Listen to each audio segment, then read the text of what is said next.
Hello बच्चों, welcome back, नमस्ते। तो आपने थंबनेल में देख लिया होगा कि इस वीडियो में हम किस चीज़ की बात करने वाले हैं। हम बात करने वाले हैं आवेश संरक्षण, कंजर्वेशन ऑफ चार्ज की, या आवेश संरक्षण का नियम की। ठीक है, पर इससे पहले हम देखेंगे कि हमने पिछली क्लास में क्या पढ़ा था। हमने चार्ज के बारे में पढ़ा था। तो क्या होता है चार्ज? चार्ज एक प्रॉपर्टी होती है, एक गुणधर्म होता है। Charge is a intrinsic property of a matter, मतलब पदार्थ की एक मूलभूत गुणधर्म होता है। ठीक है, इसको हम Q से रिप्रेजेंट करते हैं, डिनोट करते हैं। और इसकी जो इकाई होती है, इसकी जो यूनिट होती है वो होती है कूलाम। इसको भी हम C से रिप्रेजेंट करते हैं। ठीक है, और यह एक स्केलर क्वांटिटी होती है, मतलब एक अदिश राशि होती है। अदिश राशि होती है। इकाई मतलब क्या हो गया यहाँ पे? इकाई या यूनिट का मतलब होता है जिसमें वह चीज़ मेजर की जाती है, नापी जाती है। जैसे सपोज करो कि अगर मैंने आपसे पूछा कि आपकी हाइट कितनी है ना, मतलब मैं आपकी ऊंचाई पूछ रहा हूँ, तो आप ऐसा बोलोगे सर मेरी हाइट है 4.5 किलो। नहीं ना, आपकी अगर हाइट पूछिए तो आप उसको फीट में या मीटर में बोलोगे, क्योंकि मीटर उसकी यूनिट होती है। अगर मैं आपका पूछूँ भार कितना है, तो आप बोलोगे जितना भी भार होगा 40 kg या 45 kg, 50 kg, आप उसको kg में बताओगे। ऐसे थोड़ी ना बताओगे कि मेरा जो वजन है वो है 50 फीट। नहीं, 50 फीट नहीं बताओगे, किलोग्राम में बताओगे। ठीक है, तो जिस तरीके से हम भार को किलोग्राम में मेजर करते हैं, उसकी इकाई किलोग्राम होती है। जिस तरीके से हम हाइट को, ऊंचाई को फीट या मीटर में मेजर करते हैं, उसकी यूनिट मीटर होती है। उसी तरीके से हम कूलाम को मेजर करेंगे, चार्ज को हम मेजर करेंगे कूलाम में। मतलब कूलाम यूनिट हो गई किसकी? चार्ज की या आवेश की। ठीक है, अब हम बात करते हैं आवेश संरक्षण का नियम। तो आप देख पा रहे हो ये जो सामने लिखा हुआ है, ऐसे ही कुछ आपको बुक्स में भी देखने को मिलता है, लिखा हुआ रहता है इस तरीके से। बहुत भारी भारी शब्द भेजे में ही नहीं जाते। अरे जो बुक में लिखा रहता है हम वही चीज़ें थोड़ी ना पढ़ेंगे। हम क्या करेंगे, वो जो सारी चीज़ें हैं वहाँ कॉम्प्लिकेटेड लिखी रहती है, उसको सिंप्लीफाई करेंगे, समझाने की कोशिश करते हैं। ठीक है, तो जैसे ही यहाँ पे देख रहे हो आप कि किसी पृथक निकाय, पहले इतना भारी शब्द पृथक निकाय, मतलब इसकी अगर हम बात करें, पूरी लाइन तो बाद में पढ़ेंगे, पहले हम एक एक चीज़ को तोड़ते कि बोल क्या रहा है। इसको हम बोलते हैं आइसोलेटेड सिस्टम। पृथक निकाय मतलब आइसोलेटेड सिस्टम। मैंने पिछले लेक्चर में भी बात करी थी कि हो सके तो आप इंग्लिश के थोड़े बहुत वर्ड का यूज़ करा करें, आसान होता समझने में। ठीक है, तो पृथक निकाय मतलब आइसोलेटेड सिस्टम। आइसोलेटेड सिस्टम, ये क्या होता है आइसोलेटेड सिस्टम? तो मान लो ये एक सिस्टम बनाते हैं आइसोलेटेड सिस्टम, मतलब उसे बाहरी दुनिया से कोई मतलब नहीं है। वो जो सिस्टम है उसी से मतलब है। वो मोह माया त्याग चुका है, उसको कोई मतलब नहीं बाहरी दुनिया से, उसको कोई भी इफेक्ट नहीं कर सकती बाहरी चीज़, सिर्फ वो सिस्टम के अंदर ही बात कर रहे हैं। ठीक है, आइसोलेटेड मतलब उसको बाहर से कुछ नहीं, सराउंडिंग से कुछ लेना देना नहीं है। ठीक है, और वो किसी चीज़ से इंटरेक्ट नहीं कर सकता है बाहरी चीज़ से। हाँ, अगर उसके अंदर, सिस्टम के अंदर कोई चीज़ है तो उससे इंटरेक्ट कर सकता है। जैसे मान लेते हैं कि यहाँ पे कोई एक बॉडी है, दूसरी बॉडी है, यहाँ पे कोई 3 बॉडीज है ना, 3 वस्तु है, और पहले इसके अंदर मान लो कि 3 कूलाम का चार्ज है ना, और यहाँ पे 5 कूलाम चार्ज है, और यहाँ पे मान लेते हैं -2 कूलाम, ये चार्ज हो गया। तो क्या ये जो अंदर का चार्ज है किसी चीज़ से इंटरेक्ट नहीं करेगा? ये बॉडी किसी बाहर की चीज़ से, सराउंडिंग से इंटरेक्ट नहीं करेगी, तो इस चार्ज में कोई डिफरेंस नहीं आने वाला है। तो अगर डिफरेंस आएगा भी तो ये सिस्टम कुछ इस तरीके से भी हो सकता है। अगर बदला भी, या इस सिस्टम के अंदर मैं चार्ज की बात करूं तो कितना हो जाएगा,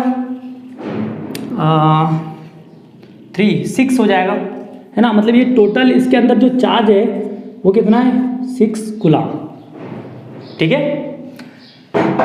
तो ये बॉडी के अंदर बाहरी किसी चीज़ से इंटरेक्ट नहीं करेगी, तो ये हो सकता है कि ये 1 कूलम हो जाए, ये 6 कूलम हो जाए और ये -1 कूलम हो जाए। तो टोटल इसके अंदर जो चार्ज है वो कितना रहेगा, 6 कूलम ही रहेगा।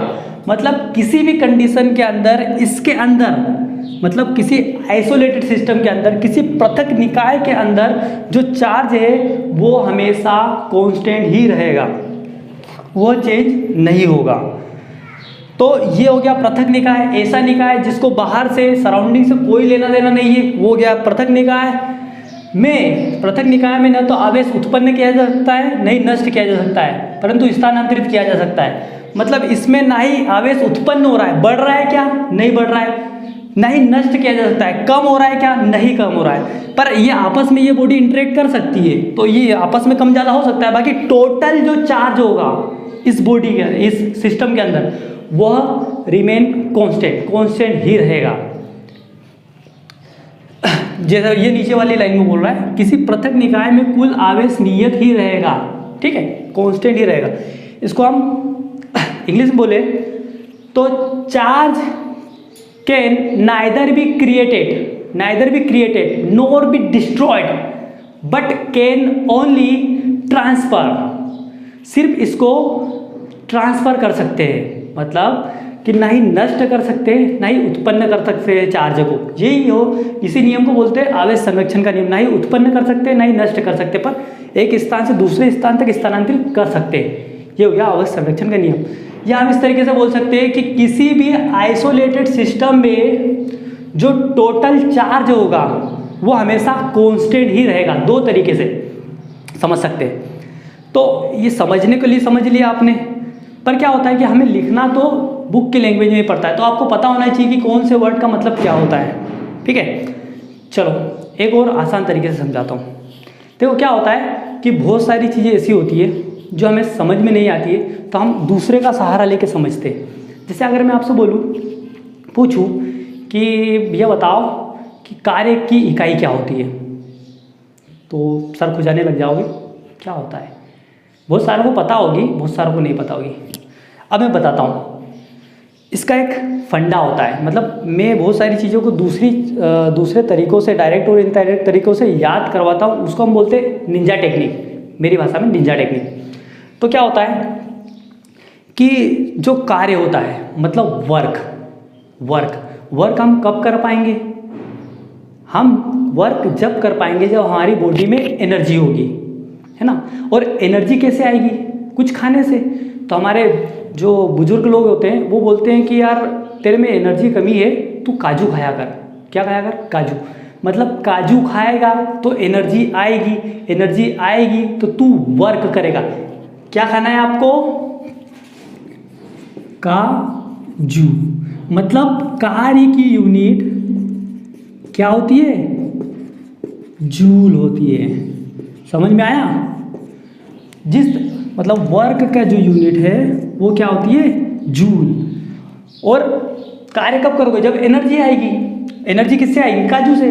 तो एनर्जी की भी यूनिट क्या होगी, जूल होगी। तो आप एक तरीके से बहुत सारी चीज़ें याद कर सकते हो, इसको बोलते हैं अपन निंजा टेक्निक। वैसे ही अगर ये समझना है आवेश संरक्षण का नियम, तो एक मैं आपको स्टोरी सुनाता हूँ, ठीक है। बात बहुत पुरानी है, महाभारत की बात है ना। तो कौरव की सेना और पांडव की सेना दोनों आमने सामने खड़ी थी।